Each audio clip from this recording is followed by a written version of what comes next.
Hi viewers, welcome to my channel. இன்னைக்கு முள்ளங்கி சாம்பார் எப்படி பண்றதுன்னு பார்க்க போறோம். வாங்க செய்ய ஆரம்பிக்கலாம். கடாய் வச்சு ஸ்டவ் ஆன் பண்ணி எண்ணெய் சேர்த்துக்கோங்க. ஒரு 4 டேபிள் ஸ்பூன் அளவுக்கு எண்ணெய் சேர்த்திருக்கேன். எண்ணெய் நல்லா காயட்டும். எண்ணெய் காஞ்சதும் கடுகு சேர்த்துக்கோங்க. 1/2 டேபிள் ஸ்பூன் அளவுக்கு சேர்த்திருக்கேன். கொஞ்சமா சீரகம் சேர்த்துக்கோங்க. நல்லா ரெண்டுமே பொரிஞ்சதும் வெங்காயம் சேர்த்துக்கோங்க.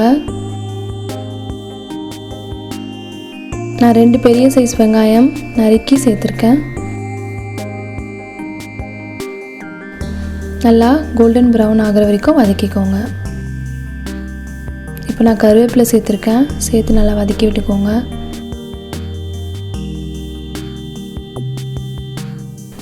வெங்காயம் வதங்கிறதுக்காக நான் 1 டேபிள் ஸ்பூன் அளவுக்கு உப்பு சேர்த்துருக்கேன். இப்போது வெங்காயம் வதங்கினோடனே தக்காளி சேர்த்துக்கிறேன்.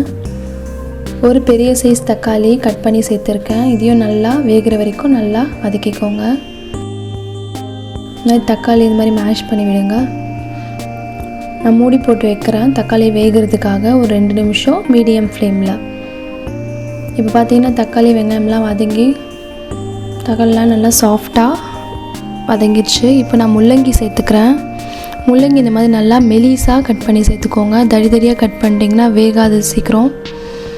கட் பண்ணி சேர்த்துட்டு இந்த மாதிரி 2 நிமிஷத்துக்கு வதக்கி விட்டுக்கோங்க. இப்போது 1 ஸ்பூன் அளவுக்கு மஞ்சள்தூள் சேர்த்துருக்கேன். மிளகாத்தூள் உங்களுக்கு காரத்துக்கு தகுந்த மாதிரி சேர்த்துக்கோங்க. நான் ஒரு 3 டேபிள் ஸ்பூன் அளவுக்கு மிளகாத்தூள் சேர்த்துருக்கேன். சேர்த்து லைட்டாக மிக்ஸ் பண்ணி விட்டுக்கோங்க. மிளகாலாம் ஆட் பண்ணோன்னே சிம்மில் வச்சுக்கோங்க. இப்போது தண்ணி சேர்த்துக்கிறேன். முள்ளங்கி வேகிற அளவுக்கு தண்ணி சேர்த்துக்கிறேன்.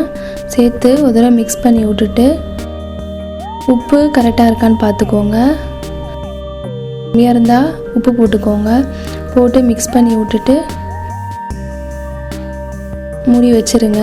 ஒரு 10லேருந்து 15 நிமிஷத்துக்கு நல்லா அது ஹை ஃப்ளேமில் வச்சு வேக விட்டுருங்க. பார்த்திங்கன்னா கொதிச்சிட்ருக்கு. முள்ளங்கி இந்த அளவுக்கு வெந்தால் போதும். முள்ளங்கி நல்லா வெந்துருச்சு. இப்போ நான் வேக வச்சுருக்க பருப்பு சேர்த்துக்கிறேன். கொஞ்சமாக தண்ணி சேர்த்துருக்கேன்.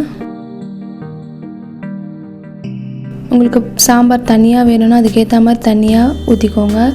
கொதித்தோடனே கட்டி ஆகிடும். அதுக்கேற்ற மாதிரி தண்ணி சேர்த்துக்கோங்க. நான் ஒரு எலுமிச்சை சைஸ் புளி கரைச்சி அதில் சாறு சேர்த்துருக்கேன்.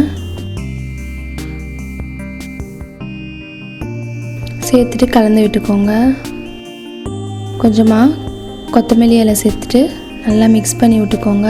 இப்போ உப்பு சரியாக இருக்கான்னு பார்த்துக்கோங்க. பருப்பு சேர்த்துனா உப்பு கம்மியாக இருக்கும். உப்பு சரியாக இருக்கான்னு பார்த்துட்டு இந்த மாதிரி நல்லா ஒரு 5 நிமிஷத்துக்கு கொதிக்க விடுங்க. நல்லா கொதிச்சிட்ருக்கு. ஒரு 5 நிமிஷத்துக்கு கொதிக்க விடுங்க. அதுக்கு மேலே கொதிக்க வைக்க வேண்டாம். நல்லா கட்டி ஆகிடும் பருப்பெல்லாம் ரொம்ப கொதிச்சா. இப்போது நல்லா கொதிச்சிச்சு. நான் ஆஃப் பண்ணிடுறேன். நீங்களும் இதை ட்ரை பண்ணி பாருங்கள். உங்களுக்கு இந்த வீடியோ பிடிச்சிருந்தா லைக் பண்ணுங்கள், கமெண்ட் பண்ணுங்கள், ஷேர் பண்ணுங்கள். மறக்காமல் என்னோடய சேனலுக்கு சப்ஸ்கிரைப் பண்ணிவிடுங்க.